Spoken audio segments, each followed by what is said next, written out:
محرم الحرام سے اسلامی تاریخ کی بھی ابتدا ہے، اسلامی سال بھی شروع ہوتا ہے، اور اس کے 10ویں دن کو عاشورہ کہا جاتا ہے۔ عاشورہ کا جو عربی معنی ہے وہ ہے 10واں دن۔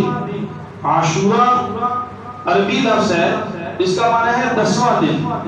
تو یہ جو 10واں محرم کی 10ویں تاریخ ہے، اس 10ویں تاریخ کی اہمیت اسلام سے پہلے بھی تھی۔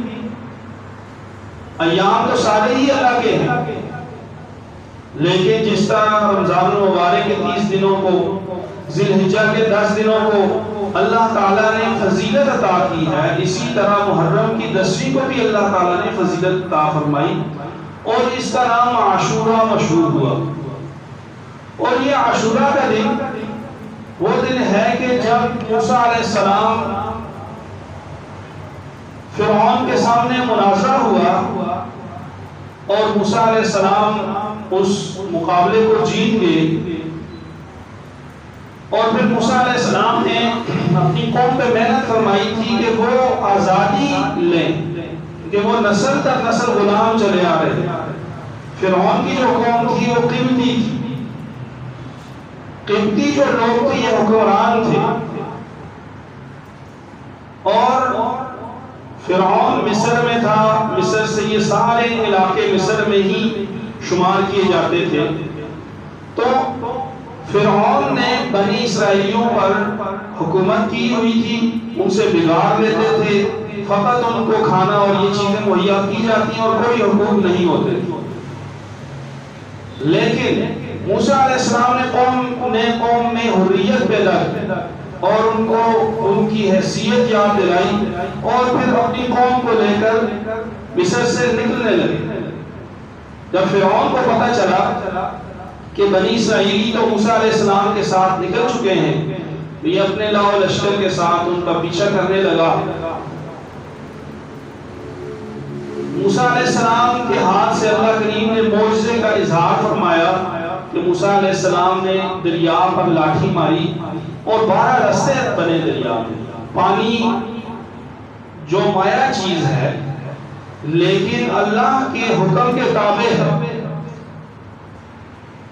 یہ تاریخ میں ہے کہ موسیٰ علیہ السلام کا عصا لگنے سے، ڈنڈا لگنے سے دریا میں راستے بنے اور وہ پانی چٹانیں بن گیا، اور ان کے درمیان سے پکے راستے بن گئے، اور یہ 12 کے 12 قبیلے اس راستے سے ہوتے ہوئے دریا کی دوسری جانب پہنچ گئے۔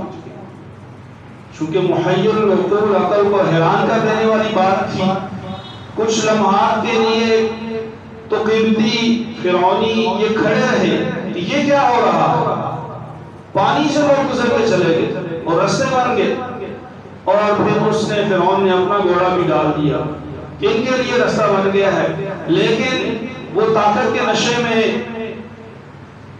مغلوب ہو چکا تھا۔ اس کو یہ خیال نہیں رہا کہ یہ تو نبی جا رہا ہے جس کے لیے اللہ نے یہ معجزہ ظاہر کر دیا۔ فرعون جب پانی میں نکلا، ان رستوں پہ نکلا، تو جب وسط میں پہنچا اور ساری کی ساری فوج دریا میں تھی، تو اللہ نے پانی کو چلنے کا حکم دے دیا، اور یوں یہ سارے غرق۔ اور یہ جو دن تھا یہ عاشورہ کا دن تھا۔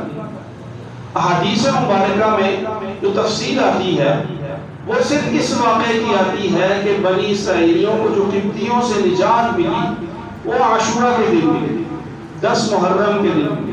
اس کے علاوہ بہت ساری روایات بیان کی جاتی ہیں، ان کی اثر احادیث میں موجود نہیں ہے، لوگوں میں مشہور کی ہوئی باتیں۔ اور نبی کریم صلی اللہ علیہ وسلم کے دور مبارکہ میں رمضان کی فضیلت سے پہلے، رمضان کے روزے فرض ہونے سے پہلے آپ صلی اللہ علیہ وسلم 10 محرم کا عاشورہ کا روزہ رکھتے تھے، اور یہ فرض قرار دیا گیا تھا۔ پھر رمضان مبارک کی جب روزے فرض ہوئے تو پھر اس کی فرضیت کو منسوخ کر دیا گیا۔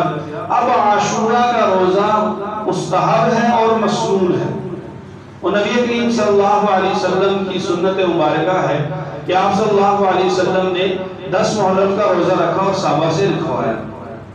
اور آخری سال جس سال آپ علیہ السلام نے پردہ فرمایا تو آپ علیہ السلام نے ارشاد فرمایا کہ آئندہ سال ہم اس کے ساتھ 9 محرم کا یا 11 جائیں گے کہ یہودی وہ اس دن ان کو نجات ملی تھی تو اپنے شکرانے کے طور پہ وہ اس وقت روزہ رکھا کرتے تھے، اور مسلمان بھی رکھتے تھے.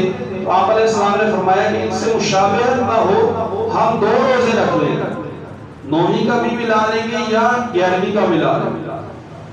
لیکن آپ صلی اللہ علیہ وسلم اگلے سال پردہ فرما چکے تھے، اس لیے آپ علیہ السلام کی خواہش اور آپ علیہ السلام کے اس فرمان کی ابتدا میں ہمیں 2 روزے رکھنے چاہیے، یا تو 9ویں کا ملا لینا چاہیے یا 11ویں کا ملا لینا چاہیے.